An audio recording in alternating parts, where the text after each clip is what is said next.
We must use time creatively in the knowledge that the time is always ripe to do what's right.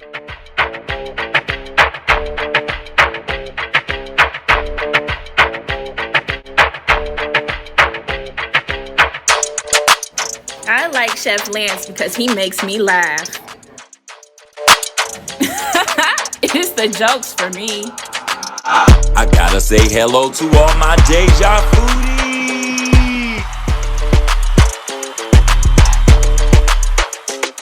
Man, his events are a display of flavor.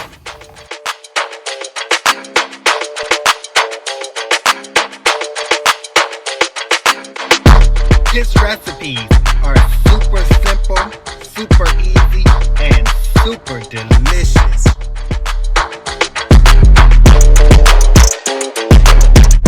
With full restaurant reviews, Deja Food and Decor TV is everything food.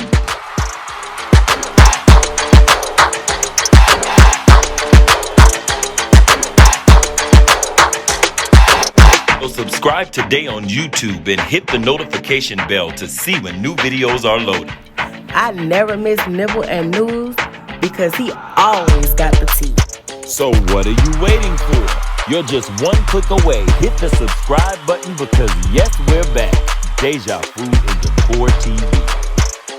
Hey guys, welcome back. My name is Chef Lance and you are tuned in to Deja Food and Decor TV. Let me say hello to all of my Deja Foodies. Hey y'all. And if this is your first time on the channel, please take the time to subscribe and hit that notifications all bell. Definitely feel free to like, comment, and share the video. You guys, we are currently in a series, so make sure that you're going back and checking out the videos on the Gullah Geechee culture of the Carolinas. We have some food videos coming up as well as a part of that series, so you don't want to miss out. And now, our feature presentation. And feature it is time for some coconut curry crab. This is real serious right here. We ain't playing. Okay guys, so let's get into these ingredients. I have Dungeness crab here. Listen, with this recipe, you can use blue crab, Dungeness crab. Listen, you can use lobster tails, shrimp, whatever you want to use, okay? I have some black pepper, I have some salt, some Old Bay seasoning, some Tony's Cajun seasoning, some coconut milk, I have some ground ginger and some bay leaves, some curry powder, I have some fresh parsley as well as some cayenne pepper, shallots, tomatoes, fresh garlic, and I do not have my red onions here, but red onions as well. You guys, this is a super simple take on coconut curry crab. I know there are a lot of different recipes, but this is very simple, easy, and oh so delicious, packed with flavor. And let's get started. Okay, so what we're gonna do is we're gonna get all of our veggies ready. We're gonna go ahead and quarter our Roma tomatoes, half my Roma tomatoes, and from each half I'm gonna cut into 3 different slices. So we wanna get all of our Roma tomatoes together. Following that, we're gonna go ahead and we're gonna actually just slice our shallots. I know that I didn't show you in the ingredients that I'm using red onion, but I am gonna go ahead and slice a red onion as well. After slicing that red onion, we just wanna make sure that we get all of our garlic chopped up. I like a lot of garlic in my coconut curry crab, so you want to chop all of your garlic up as well. And if you guys have not yet, I hate to keep reminding you, but I am on a campaign for likes. So if I can get you to like the video, I'd greatly appreciate it. So again, you guys, we have everything chopped up here. We're about to go ahead and get to the hot skillet so that we can go ahead and start our base for our crabs. Now, you guys know sometimes I do give measurements. On this video, I'm not, but I am actually cooking 2 large Dungeness crabs. So it really depends on how much seafood you're adding into your coconut milk mixture as to how many of the veggie ingredients you'll be using. So you may want to use half of the amount of ingredients that I am, but however you want to go ahead and get you a hot skillet, put enough oil in the skillet just to coat the bottom of the pan. Now I'm using a little extra oil because I am making a huge batch because I have 2 large coconut crabs that I'm actually going to be putting in the pan. That oil is going to be on a medium-high heat because what you're going to do is you're going to add all of your veggies to the pan.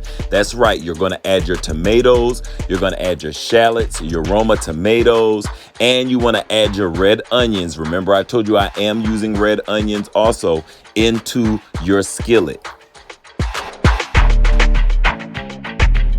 And you're going to give that a little whirl while it's in the pan so that you can make sure that the olive oil is coating all of those veggies. And then we're going to start to add in some of our dry ingredients. Basically, the salt and the pepper is going to go ahead and be added in right here at this stage. Sorry about my hand being in the way, you guys. And then you want to just go ahead and mix that salt and pepper into those veggies while they're actually frying or searing inside that olive oil. And I don't know about you, but I'm just one of those people, when I start smelling onions and garlic, I automatically feel like this recipe is going to be a success. But we're literally almost half the way through, you guys. It's a really simple recipe. So we're just going to give those veggies about 3 to 4 more minutes on that medium to high heat with the salt and pepper before we begin to add our other ingredients. You guys, listen, if you are following the Gullah Child series, Lemai is going to be bringing you all a great recipe for low country red rice. So you definitely want to go back and watch those videos if you haven't. It's very cultural and it gives you a lot of information, but we are going to stay within the frame of food, and we are going to bring you a food recipe video for that series. All right, you guys, here is where we're going to go ahead and add in our ground ginger. You're going to use about a teaspoon of ginger. Then you're going to go in with that Tony's Cajun seasoning, you guys. I'm going to put in about a teaspoon of that Tony's Cajun seasoning, or 2. Then you're going to go ahead and add in anywhere from a half a teaspoon to a full teaspoon of that cayenne pepper. And then you're going to go right in with that curry powder. And I add about 2 tablespoons of that curry powder to my veggies that's in my pan. And guys, I promise you we're almost done. You just want to give all of those dry ingredients that you've added into your fresh veggies a good whirl and get everything all mixed into the pan. And then we're going to go in with our coconut milk. Now, once you get your coconut milk in the pan, you do want to reduce the heat down to about medium. And you just want to get everything mixed in really, really good, because this is actually your base. Now, you can take this time while you're getting everything mixed in to taste this and see if you want to add a little bit of additional seasoning. What I usually do in this particular point is I add in my Old Bay if I wanted to have a little bit more of a sultry seasoning to my seafood.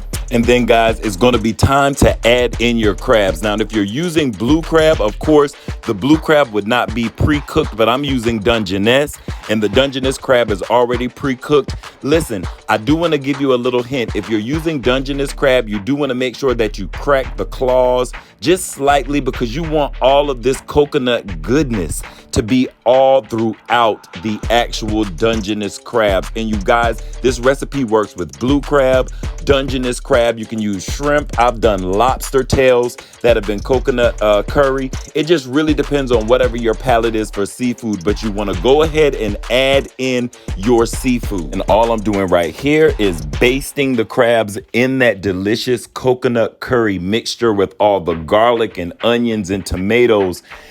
Oh my gosh, this is just so good, you guys. I then go in and I add my fresh herbs into the pan once I've basted my crabs. You're gonna see that I'm also gonna put a couple of bay leaves into that coconut milk mixture as well. And then we're just gonna put a lid on our crabs. Now listen, I allow my crabs to cook like they're already pre-cooked, so I only allow my crabs to cook for about 10 minutes. Then I turn them over and I actually allow them to cook for about 10 minutes on that side as well, to make sure that the juices go all the way into the shell. Now, I know in the traditional crab boil, we're used to the liquid actually covering all of the seafood and actually boiling.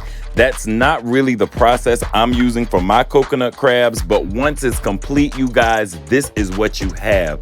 Delicious, creamy based sauce that's flowing through the shells of those Dungeness crab.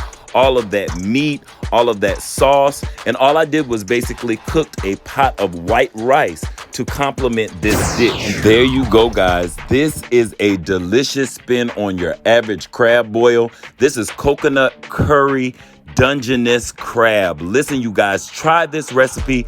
Definitely like this video and subscribe if you have not yet. My diehard Dejafoodies, I'm gonna see you guys. I do have an update on Nibbling News, so that's the next video. Again, thank you guys for watching, and until next video, you have a delicious day.